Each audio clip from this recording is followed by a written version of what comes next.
Olá a todos, sejam muito bem-vindos a mais um vídeo aqui do nosso canal. E hoje nós vamos falar tudo, ou quase tudo, sobre Data Frames no R para você que está iniciando o trabalho com essa classe de objetos no R, ok? Primeiramente, a gente precisa lembrar, ou relembrar, o que é uma Data Frame no R. Data Frames são objetos em formatos tabulares no R, ok?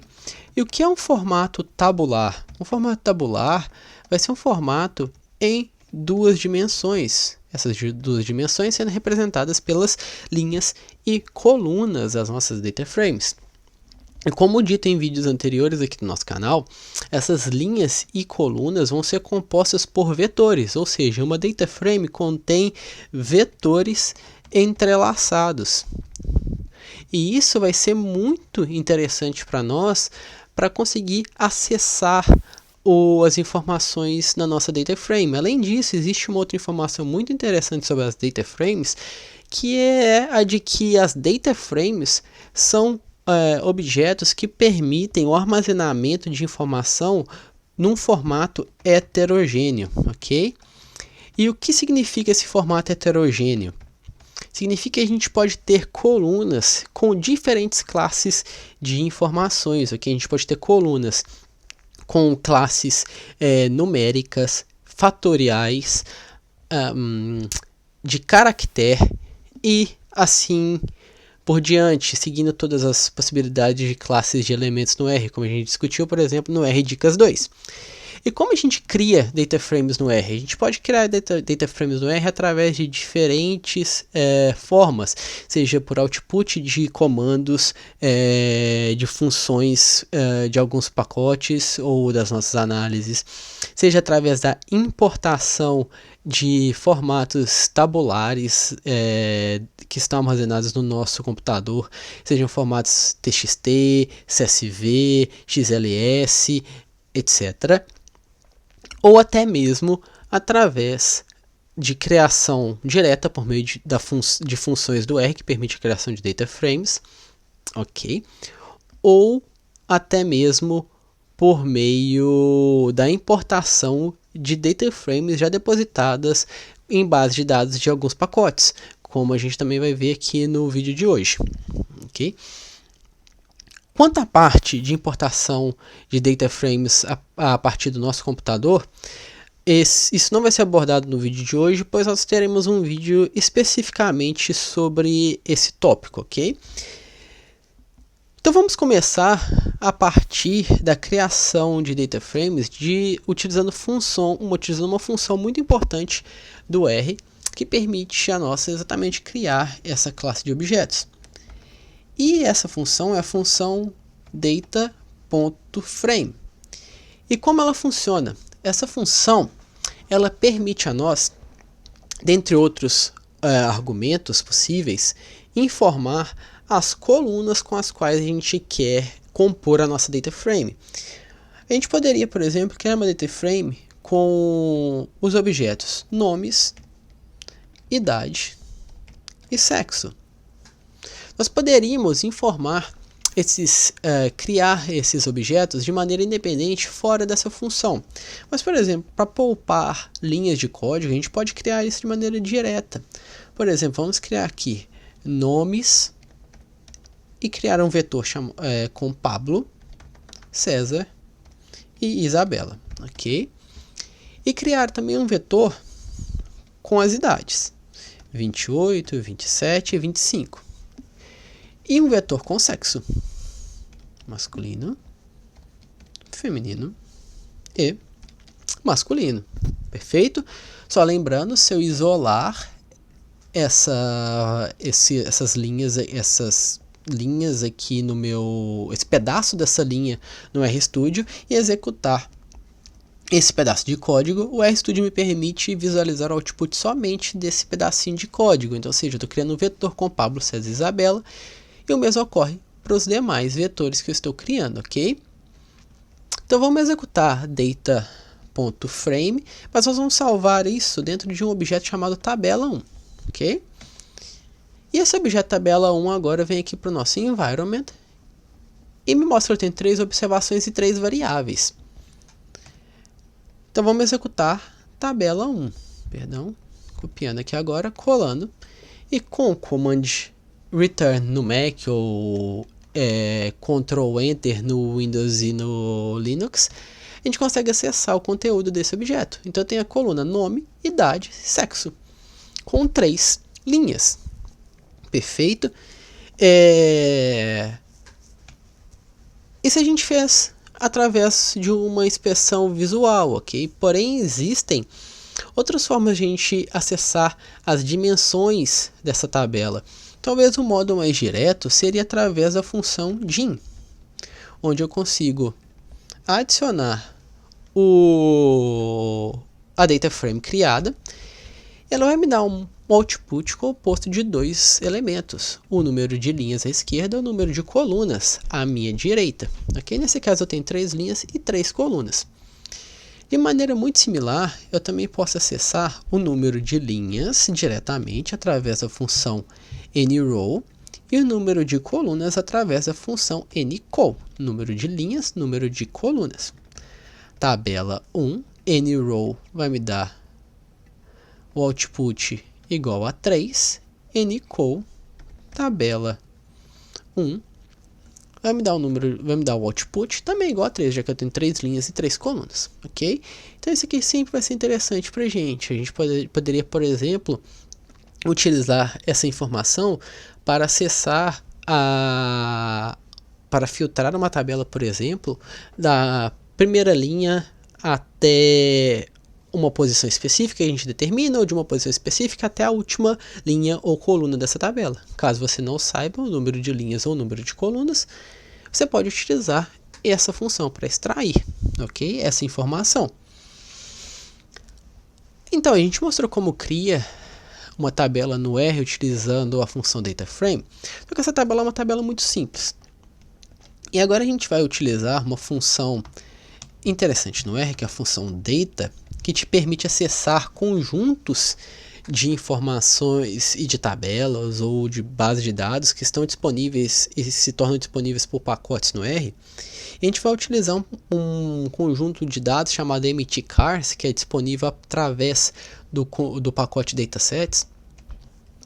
E esse mtcars, como a gente vai ver aqui agora utilizando o comando head, é uma data frame que ela é composta por informações sobre diferentes tipos de carro. Mas quantas informações e quantos tipos de carro? Vamos ao comando str, comando structure, aqui para ter uma visão um pouco mais detalhada sobre essa data frame. Então, str mtcars. Isso vai me mostrar que eu tenho o quê? 32 observações, 11 variáveis, ou seja, 32 linhas para 11 colunas. E eu tenho aqui todas as 11 colunas, ok? Com a classe dos objetos. Então tem 11 colunas numéricas. E acessando de novo head de mtcars, eu vou ter aqui o que? Eu vou conseguir observar que o nome dos carros compõe o nome das minhas linhas, ok? Então o nome de carros não consta como uma coluna. Por isso ele não aparece aqui no meu comando str. E de maneira similar ao comando head, ali eu também vou ter o comando tail, que vai me mostrar as últimas linhas, ok? Ambos, head e tail, eles têm como padrão te mostrar as primeiras 6 linhas ou as últimas 6 linhas. É o padrão, é o default. Você pode alterar esse comportamento, por exemplo, adicionando aqui um argumento chamado n, onde a gente pode pedir, por exemplo, as 10 primeiras linhas, onde eu vou estar adicionando mais 4 aqui no final, da C360 e as 3 Mercedes aqui, ok? Primeira coisa que a gente precisa saber agora, para manipular a nossa data frame, a gente precisa saber que a gente consegue fazer o que? A gente consegue adicionar linhas e adicionar colunas à nossa data frame. E como que a gente faz isso? A gente pode fazer de diferentes formas. A gente pode fazer acessando o index dessas colunas e linhas, o nome dessas colunas e linhas, e o nome a gente pode acessar de 2 formas diferentes, que eu vou mostrar para vocês agora. Então vamos adicionar colunas baseado em novos nomes de colunas. Então vamos criar mtcars e vamos criar uma coluna chamada de carros. Por que carros? Porque como a gente viu, a gente não tem uma coluna com o nome do carro específico. Essa característica, esse elemento, ele compõe o nome das nossas linhas. Mas às vezes é interessante a gente ter uma coluna só para isso, né? E como que a gente pode fazer isso? A gente vai extrair o nome das linhas dessa nossa data frame e adicionar numa coluna chamada carros. E a criação dessa coluna vai ser feita da seguinte forma. A gente vai utilizar o sinal de dólar logo após a nossa tabela e o nome da coluna que a gente quer adicionar. Ok? E como que a gente extrai o nome das linhas?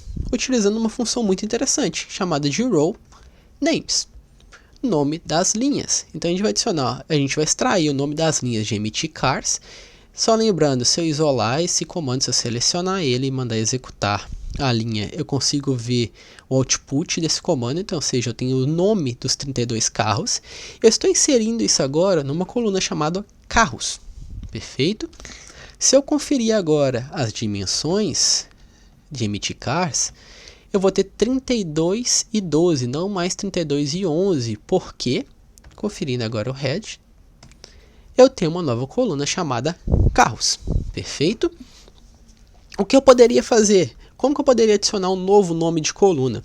Eu poderia adicionar um novo nome de coluna também fazendo mtcars, só que ao invés de utilizar o sinal dólar, o sinal de dólar, eu posso utilizar um nome aqui no index que corresponde às minhas colunas. Lembrem, à esquerda da vírgula linha, à direita da vírgula colunas. Vamos chamar de ordem. E o que eu vou fazer? Eu vou criar uma sequência de números, utilizando a função sec no R, que vai de 1 até o número de linhas. Agora a gente está utilizando a função anyRows. Lembra que eu falei que seria interessante? De anyRows de mtcars. Então, só conferindo aqui, anyRows mtcars, ele me dá 32 linhas. E essa sequência vai ser criada com um incremento de 1 em 1. Então, ou seja, eu vou aumentar de 1 em 1 cada um dos valores. Então, ou seja, estou criando, só revisando o comando, em mtcars, estou criando uma coluna chamada ordem, que vai ser composta por uma sequência de 1 até 32. Vamos conferir as dimensões agora de mtcars. Eu vou ter agora 32 linhas, 13 colunas, ou seja, eu adicionei uma coluna. Vamos conferir como que essa data frame é composta.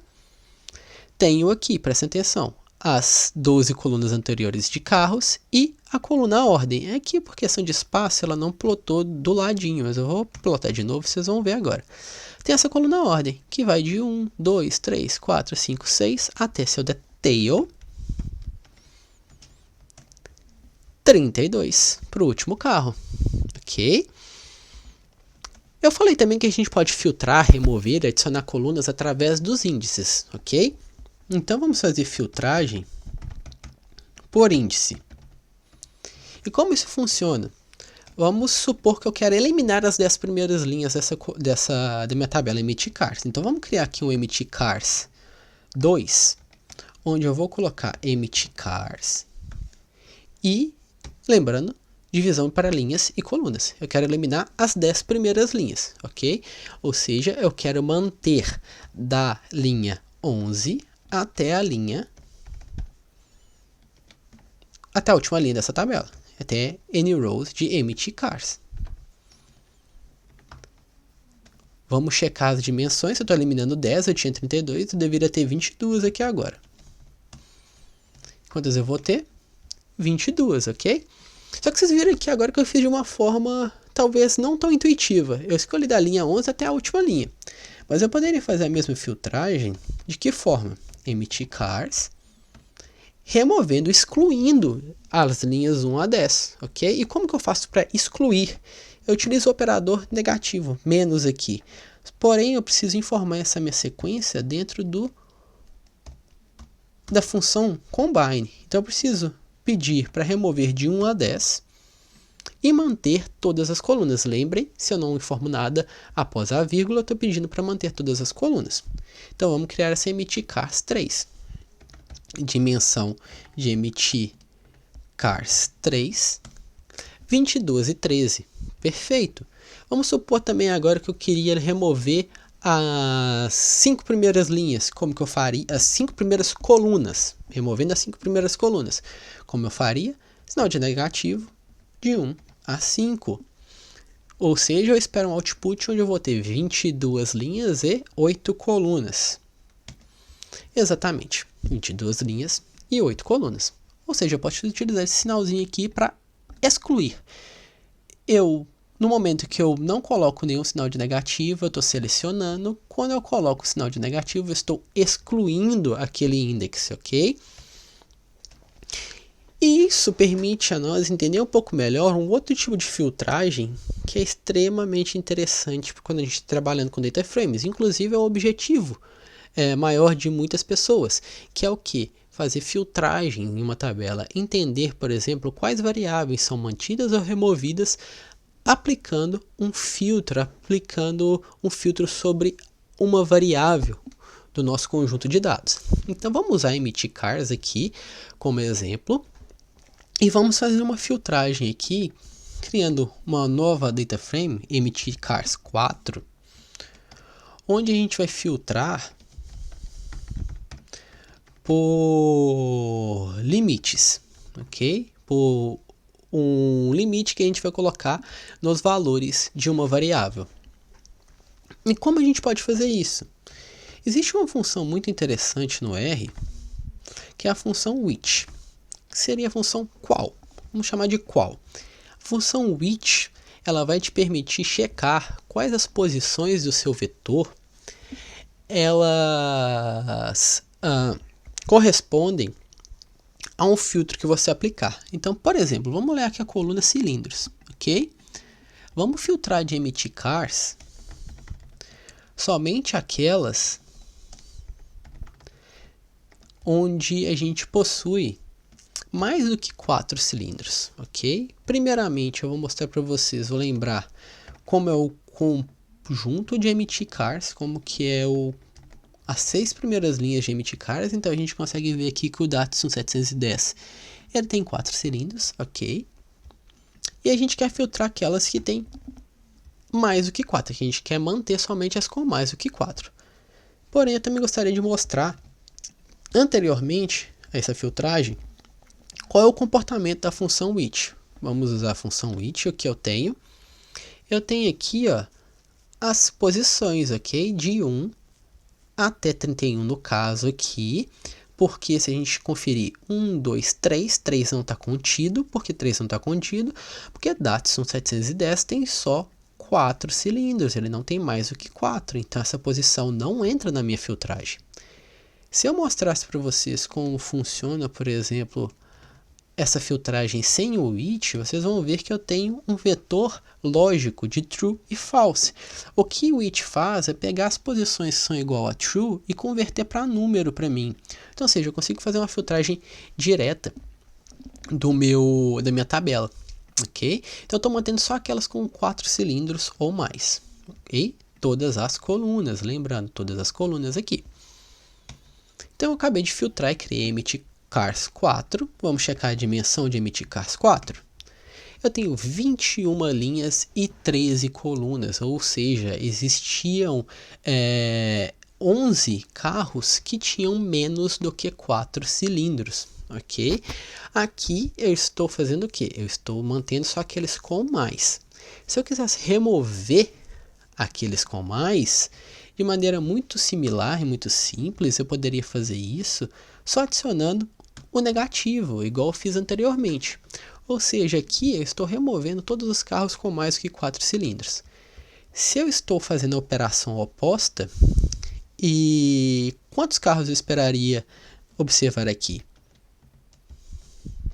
Vamos conferir? Exatamente 11, não? Por quê? Porque se aqui eu mantive só os com mais de 4 cilindros e tinha 21 de 32, aqui eu estou removendo esses mesmos carros, eu mantive 11 de 13. Vamos conferir head de MT Cars 5, que a gente criou aqui agora. Em cilindro a gente só tem carros aqui até agora no momento, nas 6 primeiras linhas, com mais de 4 cilindros. O interessante disso é que mostra como o R é versátil, como a gente consegue combinar diferentes tipos de operações, ok? Por exemplo, indo um pouco em uma filtragem um pouco mais complexa, a gente poderia criar uma nova data frame chamada de MT Car 6, por exemplo, onde a gente pega MT Cars e faz a mesma filtragem. Inicial aqui, carros com mais do que 4 cilindros, ok? Porém, em alguns casos a gente quer basear essa nossa filtragem em mais de um threshold, de um limite. Por exemplo, a gente quer carros com mais de 4 cilindros e que também tenham mais do que 110 horsepowers. Perdão, aqui ficou faltando colocar o HP, que é a coluna HP de horsepowers. Ou seja, carros com mais de 4 cilindros e mais de 110 horsepowers. Ok? A gente vai jogar isso dentro de MT Car 6. Vamos ver as dimensões.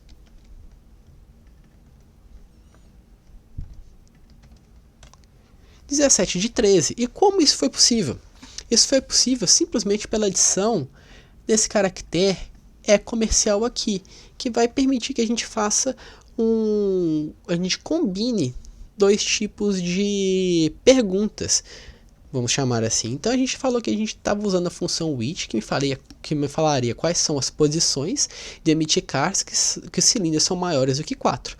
Utilizando o e-comercial, a gente pode interpretar toda essa linha de código aqui da seguinte forma: quais são as posições nas linhas de MT Cars que eu tenho na coluna cilindro mais do que 4 cilindros e, ou seja, o e-comercial, na coluna HP mais do que 110. Vamos conferir aqui um head de MT Car 6. Se a gente conferir aqui, todos têm na coluna cilindros mais do que 4 e na horsepower mais do que 110. Perfeito? Um outro operador muito interessante e que é da mesma classe que o operador I, vamos criar aqui agora MT Car 7, é o operador OR, que é o pipe, ou a barra vertical. O que ele faz? Ele faz com que a gente tenha uma interpretação um pouco diferente desse código. E a gente vai mudar aqui um pouquinho, por exemplo, para 90 horsepower. O que a gente vai falar? A gente vai falar que a gente quer carros que tenham mais do que 4 cilindros ou mais do que 90 horsepower. E o que isso vai retornar para a gente? Vai retornar uma data frame com 27 linhas e 13 colunas. E quando a gente checa MT Car 7, a gente consegue ver, por exemplo, aqui, vamos olhar o Datsun de novo, o Datsun 710. A gente tem esse carro, ele tem 4 cilindros, ou seja, ele não ficaria nesse primeiro filtro, ele seria eliminado, porque ele só tem 4 cilindros, não tem mais do que 4. Porém, como a gente usou o operador OU, então o carro tem que ter 4 cilindros ou mais do que 90 horsepower. Se a gente confere o horsepower do Datsun 710, a gente vê que ele tem 93, ou seja, ele se manteve no nosso filtro mais do que 4 cilindros ou mais que 90 horsepower, ok? E a gente pode combinar esse tipo de filtragem para N tipos de estruturas e N tipo de operações, que a gente pode ver com mais profundidade em outros vídeos aqui no canal, ok? E por fim, eu gostaria de mostrar para vocês como renomear linhas e colunas no R. Ok, a gente já viu que a gente tem as funções row names e as funções call names, não? E o que a gente obtém se a gente executa row names MT Cars? A gente tem um vetor com 32 opções, com 32 nomes de carros. Mas vamos fazer uma brincadeira. Vamos trocar a segunda posição, ou seja, a posição número 2, a gente usa os parênteses para indexar. a gente tem aqui, ó, Mazda RX-4 Wagon, ok? Vamos trocar o nome desse carro, para Passat. Vamos trocar Mazda RX-4 para um Passat, ok? Se eu agora executar head de MT Cars, nossa tabela original, que eu tenho aqui Mazda RX-4 e o Passat, que era a posição número 2. Lembrando que a coluna carros não foi alterada. Eu criei ela antes de trocar o nome das minhas linhas, ok? Dessa forma, eu não alterei a coluna carros. Ela não é linkada com o nome do carros, então ela é independente. Essa é uma coluna independente. Então eu posso fazer o que eu quiser com o nome das linhas da minha tabela, que se eu gerei de alguma forma uma coluna oriunda, derivada dela, ela não vai ser alterada de maneira automática, ok? Então, Passat ali. A gente pode fazer da mesma forma uma operação como essa, utilizando call names. E o que a gente vai fazer? Vamos alterar MPG, ou então seja, a primeira coluna, para milhas por galão. Vamos colocar o nome em extenso, ok? Conferindo agora o output, nós temos aqui milhas por galão, ok, pessoal? E de maneira muito similar, por exemplo, a gente poderia fazer a alteração de múltiplas posições, por exemplo, alterar as posições de call names das colunas 1, 3 e 5, ok? Utilizando o que? Utilizando a função combine. E eu também informo que um vetor com o mesmo número de posições, ok? Então eu quero trocar 1, 3 e 5. 1, 3 e 5, vamos converter de novo milhas por galão para MPG. A coluna 3 é a coluna de DISP. Vamos chamar essa coluna aqui de apenas D, ok? E a coluna 5 é a coluna de DRAT. A gente vai chamar essa coluna de DR. Agora a gente executa esse comando. E uma vez que a gente executa esse comando e checa o cabeçalho, o que a gente tem? MPG de novo na primeira coluna, D na terceira, DR na quinta. Ok, pessoal? Então com isso a gente consegue alterar nomes de linhas e nome de colunas. Por fim, pessoal, eu gostaria de mostrar para vocês duas funções muito interessantes, muito importantes aqui no R. A primeira delas é a função cbind, ok?